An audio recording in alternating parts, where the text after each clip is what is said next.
बिस्मिल्लाहिर्रहमानिर्रहीम। अस्सलाम वालेकुम डियर स्टूडेंट। आज हमारा टॉपिक ऑफ डिस्कशन है ट्रीटमेंट ऑफ एम्बियोसिस। एम्बियोसिस क्या होते हैं? एम्बियोपी डायसेंट्री पेचिस जिसको कहा जाता है।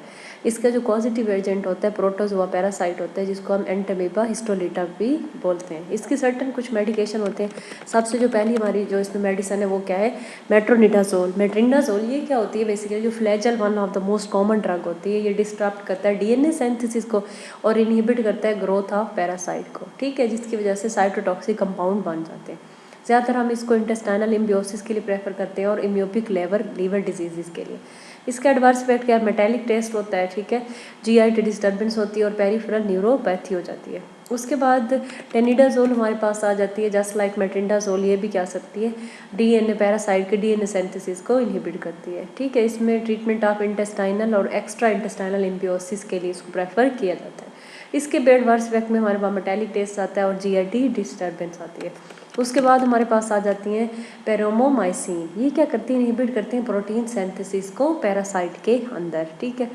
ये सिंगल भी यूज़ की जाती है और कम्बिनेशन भी। इनके एडवर्स इफेक्ट में जीआईटी डिस्टर्बेंस और नेफ्रोटॉक्सिटी प्रोलॉन्ग यूज़, अगर हम ज़्यादा टाइम तक यूज़ करते हैं तो किडनी की टॉक्सिसिटी भी हमारे पास इसमें हो जाती है, ठीक है। उसके बाद लास्ट में हमारे पास इसमें ड्रग्स आती हैं डाइलॉक्सानाइड फोरिएट वगैरह। ये क्या होते हैं? लोकली इंटेस्टाइन पे एक्ट करते हैं, एलिमिनेट करते हैं रेजिडुअल को। अब इसका यूज़ कैसे करते हैं? Luminal agent following treatment with tissue amoebicide वगैरह। अगर हम एडवर्स इफेक्ट की बात करते हैं ज़्यादातर ये वेल टॉलरेटेड होते हैं। नेक्स्ट हमारे पास drug use in the treatment of malaria. Malaria क्या है? बेसिकली एक पैरासाइटिक इन्फेक्शन है जो प्लाज्मोडियम पैरासाइट की वजह से होता है, जो ट्रांसमिट होता है through the bite of the infected mosquito, female mosquito की वजह से। अगर हम इसकी ड्रग्स की बात करते हैं, जो हम सबसे पहले हमारी ड्रग है वो क्या है? क्लोरोक्विनोन वगैरह, ठीक है। ये क्या करती है? फूड वैक्यूल्स ऑफ पैरासाइट को कैमुलेट करती हैं और प्रिवेंट करती हैं उसकी डिटॉक्सिफिकेशन को। जो कॉम्प्लिकेटेड अनकॉम्प्लिकेटेड मलेरिया होता है उसके लिए हम क्लोरोक्विनोन को प्रेफर करते हैं। इसके एडवर्स इफेक्ट में जीआईटी डिस्टर्बेंस आती है और इचिंग और स्किन रिएक्शन। उसके बाद जो one of the most important therapy highly recommended in Pakistan is artemisinin based combination therapy. ये क्या होती है? ये डेरिवेटिव्स हैं जिसमें आर्टीसुनेट वगैरह, डाईहाइड्रो आर्टीमेजिन, आर्थिमेटर वगैरह कम्बिनेशन में यूज़ किए जाते हैं और ये फर्स्ट लाइन ट्रीटमेंट है मलेरिया का। ये भी जनरली वेल टॉलरेटेड होते हैं। कुछ लोगों में नोजिया, वोमिटिंग और डिजीनेस भी हो जाती है। उसके बाद आती है मेफ्लोक्विन। ये भी क्या इनहिबिट करते हैं? पॉलीमराइजेशन ऑफ हीम, जो हीम ग्रुप होता है फंक्शनल ग्रुप टॉक्सिक हीम, उसको ये इनहिबिट कर देते हैं। अनकॉम्प्लिकेटेड मलेरिया में इसको प्रेफर किया जाता है। अगर हम इनके एडवर्स इफेक्ट की बात करते हैं उसमें न्यूरो साइक्रेटिक इफेक्ट आते हैं, विविड ड्रीम्स आते हैं, नाइटमेयर और जीआईटी डिस्टर्बेंस।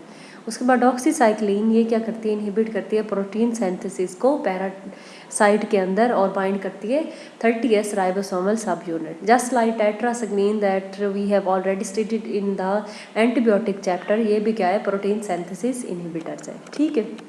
ये भी अनकॉम्प्लिकेटेड मलेरिया के ट्रीटमेंट के लिए प्रेफर किया जाता है। फोटोसेंसिटिविटीज़ का एडवर्स इफेक्ट आता है और जीआईटी डिस्टर्बेंस। उसके बाद हमारे पास इसमें ड्रग आ जाती हैं एटोवाक्विन प्रेग्यूनिल। ये क्या चीज़ें होती हैं? इनहिबिट करती हैं माइटोकॉन्ड्रियल इलेक्ट्रॉन ट्रांसपोर्ट चेन को बैक्टीरिया पैरासाइट के अंदर, ठीक है। ज़्यादातर ये अनकॉम्प्लिकेटेड और प्रोफ्लेक्सिस मलेरिया के लिए इसको प्रेफर किया जाता है। अगर हम इनके एडवर्स इफेक्ट की बात करते हैं, जीआईटी डिस्टर्बेंस और हेडेक होता है। उसके बाद प्रेमाक्विन आ जाती है। प्रेमाक्विन का क्या काम है? किल करती है exo erythrocytic form of parasite preventing the relapse of P vivax and P one infection. Basically जो एरिथ्रोसाइटिक पॉइंट होता है पैरासाइट का उसको जाके ये इनहिबिट करते हैं, ठीक है। हाईली रिकमेंडेड है, बहुत ज़्यादा यूज़ की जाती है मलेरिया में। अगर हम इनके एडवर्स इफेक्ट की बात करें तो हीमोलाइसिस होती है, ब्रेक डाउन हो जाती है, जीआईटी डिस्टर्बेंस वगैरह होती है। ये अब इस टेबल के अंदर जनरलाइज पिक्चर दिखाई गई है हमारे पास जितनी एंटी मलेरिया ड्रग्स हैं उनके यूजेस क्या और उनके साइड इफेक्ट क्या हैं, ठीक है। जो हमारे पास प्रोफिलैक्सिस है मलेरिया का, मतलब कि फर्स्ट लाइन थेरेपी है, उसमें क्लोरोक्विन, मेलारोन, मेफ्लोक्विन, डॉक्सीक्लोविन, प्राइमाक्विन वगैरह यूज़ की जाती है, ठीक है। यहाँ तक अब हम लोगों ने पढ़ा कि हमारे पास मलेरिया की कौन कौन सी ड्रग्स होती हैं, क्या यूज़ है।